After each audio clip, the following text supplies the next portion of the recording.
আমি অপেক্ষা করি কালবৈশাখী একটু ঝড় হোক হালকা। আমি পয়লা বৈশাখের জন্যে বসে থাকি, পয়লা বৈশাখ আসবে।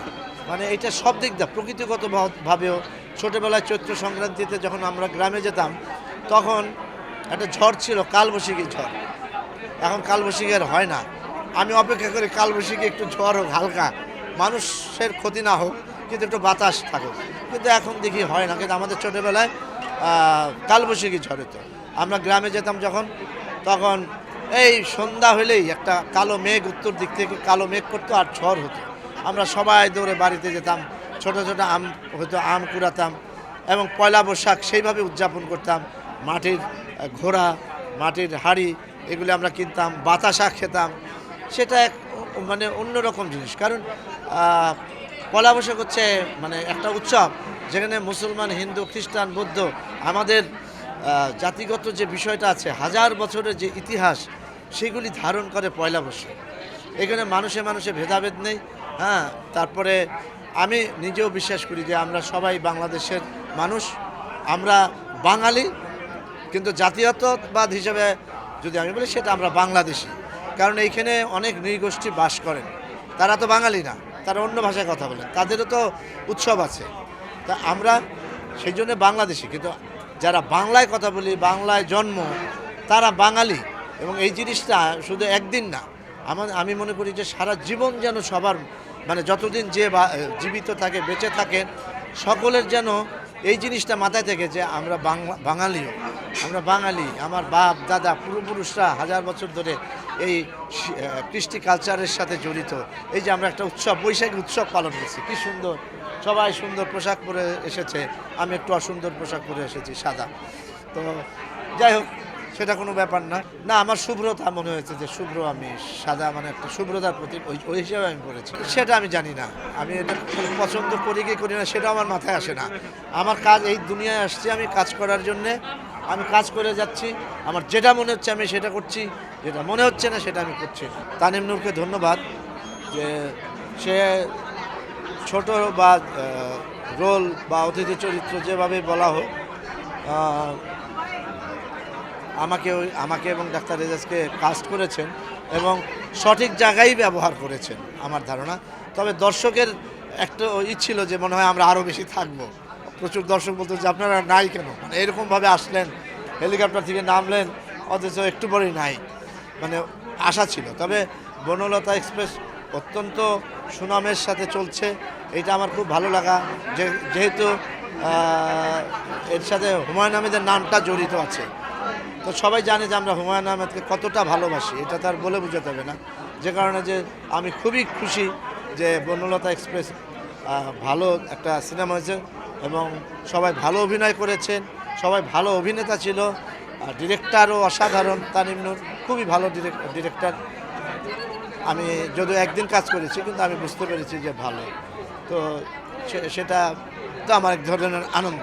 না, এটা দর্শক হিসাবে কষ্ট দেয়, কিন্তু ডিরেক্টর হিসাবে যখন কষ্ট না দেয় তাহলে তো আমার কিছু করার নাই। আর ডিরেক্টরদের যদি কষ্ট দিত তাহলে হয়তো বা আমি কাজ করতে পারতাম।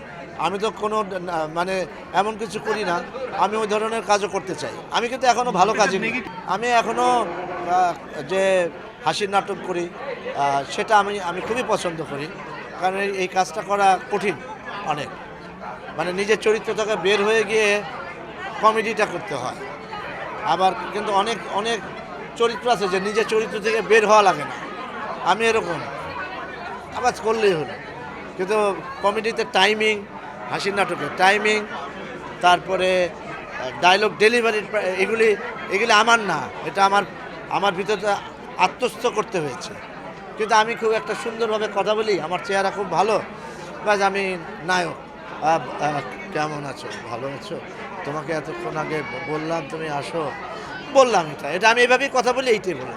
কিন্তু যখন চরিত্রায়ন হচ্ছে না সেখানে, কিন্তু আমি মনে করি যে আমরা যেসব কাজগুলি করি, আমার বাইরে থেকে আমি যখন উড়ে যাই, বকপক্ষী করি বা আজরবিবার করি, তখন কি কেউ মনে করে যে আমি জাহাঙ্গীরনগর বিশ্ববিদ্যালয় থেকে জিওগ্রাফি অ্যান্ড এনভায়রনমেন্টে পড়াশোনা করেছি? মনে করে না। অনেকে মনে করে আমি শুদ্ধ বাংলা বলতেই পারি না, অথচ আমার আবৃত্তির অ্যালবাম আছে। আবৃত্তির অ্যালবাম আছে। আমি স্কুল কলেজ ঢাকা পড়াশোনা করেছি, Mohammadpur government school, Adamjee cantonment college, Jahangirnagar বিশ্ববিদ্যালয়। আমি ঢাকা থিয়েটারের মধ্যে একটা বড় দলে কাজ করি। আমি রংমহল নামে একটা নাটক পরিচালনা করছি এখন ঢাকা থিয়েটারে।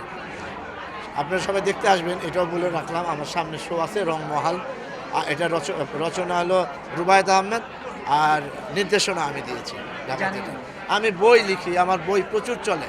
মানে অনেক আছে যে 100টা বই বের করলো কিন্তু 2 জনও পড়ে নাই, কিন্তু আমার বই আমি বেরও করেছি, পাঠকও প্রচুর ছিল। এটা আমি আমি এটা সত্য বললাম। এই জন্য ওই যে আমি বললাম না আমি রুগ্ন, এটা আমি সত্য বললাম। আমি এরকম মানুষ। এটা তো ভালো লাগারই কথা যে আমাকে এখনও মানুষ বা বর্তমান জেনারেশন তারা আমার নাটক দেখে, উপভোগ করে। আমি হুমায়ুন আহমেদের একটা ছোট্ট একটা ডায়লগ দিয়েছিলাম ইলেকশনের আগে যে আপনি চেয়ারম্যান চাচারে ভোট দেন নাই। ডায়লগটা ছিল যে আমি একজন নিজে দুষ্টু লোক হয়ে আরেকজন দুষ্টু লোককে কীভাবে ভোট দিই। হুমায়ুন আহমেদের ডায়লগ, আমি নিজে দুষ্টু লোক হয়ে আরেকজন দুষ্টু লোক, মানে চেয়ারম্যান দুষ্টু লোক, মানে ওই নাটকের। কিন্তু এটা আমি ইলেকশনের আগে এমনি আমি দিয়েছিলাম। ওইটাতে আমার ভিউ হয়েছে 2,40,00,000।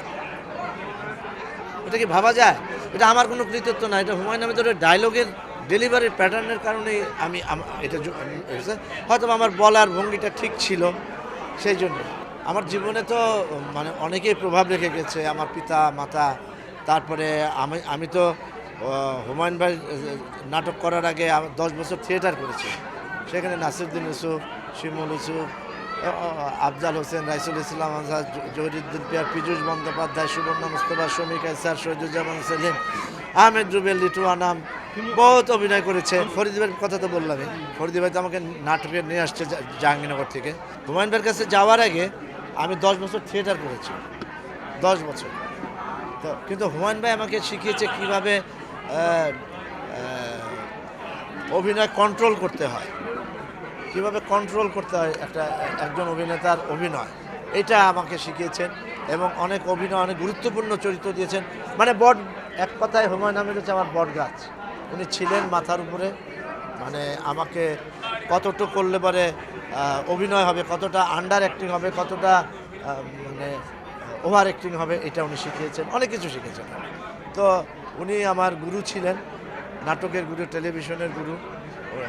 সো দ্যাট বটগাছটা ধরো ঝড়ে পড়ে গেছে, এখন আমরা খোলা আকাশের নিচে আছি, এরকম মনে হয়। ফরিদি ভাই তো আমার দলের, এবং জাহাঙ্গীরনগরে যখন আমি ভর্তি হই তখন উনি 2nd ইয়ারে থার্ড ইয়ারে পড়েন। তো ওনার মাধ্যমে আসলাম। যেমন আমার একটা গল্প আছে যে তারপরে আবার দলে ঢাকা থিয়েটারে যখন আসলাম তখন দীর্ঘদিন আমরা কাজ করেছি। আমাকে একদম আপন ছোটো ভাইয়ের মতো দেখতেন এবং ওনার টাকা দিয়ে আমি হানিমুনও করেছি। আমি যখন বিয়ে করি তখন আমার গাড়ি ছিল না, উনি আমাকে 7 দিনের জন্য গাড়ি দিয়ে দিয়েছিলেন, সুবর্ণা মুস্তফা এবং হুমায়ুন ফরিদি, যে তোর থাক। এবং আমি ওনার গাড়ি সাজিয়ে বিয়ে করেছি। এবং সময়ের সাথে সাথে যেন এই সম্পর্কটা অন্তত থাকে, এই ভালোবাসাটা, এই ফিলিংসটা যেন সবার ভিতরে থাকে। বাংলাদেশের সকল 18 কোটি মানুষ যেন সুন্দর থাকে, সুস্থ থাকে এবং একে অপরের প্রতি ভালোবাসা থাকে এবং হানাহানি মারামারি সব শেষ হয়ে যেন একটা সুন্দর বাংলাদেশ হয়। আমি 71 দেখেছি, অনেক সময় পার করেছি। আমি চাই এই দেশটা সুন্দর ভাবে এগিয়ে যাক, মানুষের মনে শান্তি থাকুক, হাসি থাকুক, উৎফুল্লতা থাকুক, এই কামনা।